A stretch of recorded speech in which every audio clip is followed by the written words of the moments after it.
Hello, and this is the third part of the video from Lecture 1 where I'm going to be discussing what I'll be calling the basic body plan.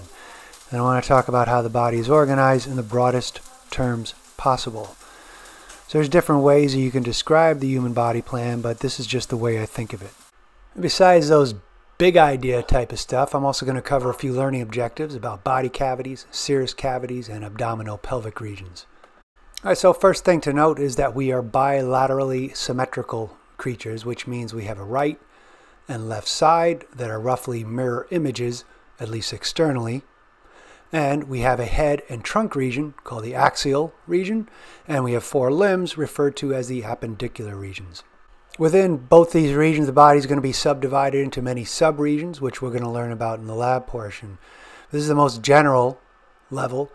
And you're going to see these terms again when we're talking about the axial and appendicular skeleton as well as the muscular systems. But I'm also going to be discussing here another way of thinking about how the body is organized and how we are made of layers. Looking from the outside and digging deeper, you're going to find underneath your skin is layers of connective tissue like fat and fascia, then muscle, then bone. So the limbs, like this leg here, are solid pieces of meat surrounding an inner bone. And you'll find a similar organization of skin, fat, fascia, muscle, bone in the trunk, and the same will go for the head. But the trunk and the head are not solid pieces of meat all the way through. You instead come to a hollow space in both cases. So we have these solid body walls surrounding what are referred to as cavities, which are not, of course, hollow, but actually contain our soft internal organs. So that's really the big picture we want to take away from this: skin, muscle, bone, and then these hollow spaces that contain your soft organs. So you may be more familiar with the idea of cleaning a fish or an animal, that is, removing their innards from this cavity. Removing those guts we don't want to eat, and what we're left with is the body wall, which would be the meat, specifically the muscle, that we do eat, and we're left with an obvious cavity. So the human organization is basically the same. We have this body wall of meat surrounding a body cavity where our innards are housed. And one thing about these innards, in particular your digestive tract, is that it is basically a tube going through your body. Stuff passing through this tube is technically outside your body, and only stuff that it is absorbed through the walls of this tube get inside your body. And here we go back to the idea of layers, because this tube consists of several layers of different types of tissue, and that same layered organization can be seen in the blood vessels and your respiratory tract. So you have all those tubular organs going through your body, but the last thing I want to note is that your limbs, your body wall, and all of these internal organs are permeated with blood vessels, lymphatic vessels, and nerves. So back to these body cavities, there's two major body cavities. The posterior or dorsal cavity is the one here in yellow, and which is the space within the skull and vertebral column, which contains your brain and spinal cord. We're going to talk more about that when we talk about the nervous system later on. The other major cavity is called the anterior or ventral cavity. This is the big major hollow space in the front of your body, which is going to be split up into smaller cavities. The superior region of the ventral body cavity is the thoracic cavity, while the inferior region is the abdominopelvic cavity. And these two cavities have a clear anatomical separation, the diaphragm, a thin muscular sheet. First, let's go over the abdominopelvic cavity, which, as the name suggests, has two subcavities. One of them, which is the abdominal cavity, the location of the bulk of your digestive tract, the stomach, the liver, the small intestines, and most of your large intestines. Inferior to that, within the confines of your pelvic bones, is the pelvic cavity, the location of the bladder, and the internal reproductive structures. Note there's no structural separation of the abdominal cavity from the pelvic cavity. It's just one big cavity. Within the abdominal pelvic cavity, there's also a special type of cavity which we'll talk about in a few minutes. Okay, so the thoracic cavity above the diaphragm will house the lungs, heart, and some other structures that are passing through. The thoracic cavity is going to be subdivided into three special kinds of cavities, which for right now you could just think of these individual fluid-filled sacs that enclose the lungs and heart. Two of these special cavities house the left and right lungs and are called the pleural cavities. You can remember the name because there are two lungs, and plural means two. In between the lungs, there's a space called the mediastinum. This is not a cavity, it's just a region where the heart, the trachea, and the esophagus, and many other structures pass through. The third space is called the pericardial cavity, in which the heart sits. Peri means surrounding, cardio refers to the heart, as in cardiac arrest. So here in this cadaver image, you see the right and left lungs with the heart within the pericardial cavity in the middle.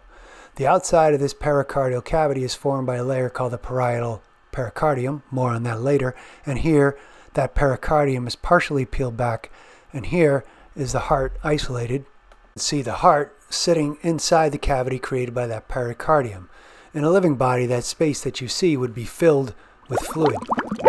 So these sacs, in which the heart and lungs sit, are formed by a structure called the serosa. And we'll talk more about this structure when we talk about membranes in Lecture 3. For now, you could just think of them as fluid-filled sacs. So the cavities that are formed by these sacs are called serous cavities, and there are 3 serous cavities. We just saw that the pericardial cavity, which was easily visible in the cadaver heart, and what that surrounding enclosure and fluid-filled space does is allow the heart to beat in that space without causing friction to the surrounding organs. The sac surrounding the lungs and the pleural serous cavity was a little less obvious in this cadaver image and is in fact probably removed to show the lung tissue. But it is an important structure that houses the lungs and also prevents friction as you breathe in and out, and also plays an important role in the expansion of the lungs during breathing, as we'll see during the respiratory lectures. So those are the pleural and pericardial cavity, and the last cavity is a lot more complicated. This one is within the abdominopelvic cavity and is called the peritoneal cavity. Because this houses several organs and is also associated with additional structures, we're going to leave this one until we talk about the digestive system. But the lining that makes up all these sacs are called the serous membranes, and we're going to talk about them after I introduce the concept of membranes. So that's your ventral body cavity with your lungs, your heart, and your guts. And the last thing I want to talk about here is your abdominopelvic regions. So if I ask you where your brain is, where your collarbone is, where your lungs are, where your heart is, you can most likely point to any of those internal organs on your body. But you are probably less familiar with the location of the many organs within your abdominopelvic region. So it's helpful to divide this region into smaller areas to roughly localize the organs. You can either divide the region into 4 quadrants, or as we'll do, into 9 abdominopelvic regions. So that's 9 regions, but there's only 6 names to remember since there's a right and left side. Starting in the most superior 3 regions, you're going to have your right and left hypochondriac region with the epigastric region in between them. So on the right hypochondriac region, the larger section of your liver is found, whereas the spleen is all the way on the other side. The stomach lies, for the most part, in that epigastric region. Gastric is going to refer to stomach, and the prefix epi meaning on. Note that these superior regions are bounded by the inferior portion of your rib cage, if you want to get an idea of where these organs lie on yourself. That middle square is where your belly button, or where your umbilical cord was, and contains, for the most part, much of your small intestines. And flanking the umbilical region laterally is the right and left lumbar region, which is going to contain the ascending colon and the descending colon respectively. Inferior and within your pelvic cavity is your right and left inguinal or iliac region laterally, and the hypogastric or pubic region medially. So you could see and feel on yourself that your belly button is about the same plane as the superior part of your hip bones. So if a person complains to you that they have a pain laterally and inferior to the right of the belly button, you may suspect that they have something wrong with their appendix. So for testing purposes, just know those major organs I just mentioned, and also be able to describe their relative locations using anatomical and directional terminology, that I haven't covered yet, but is going to be the focus of Lab 1 and the next mini video. All right, see you next time.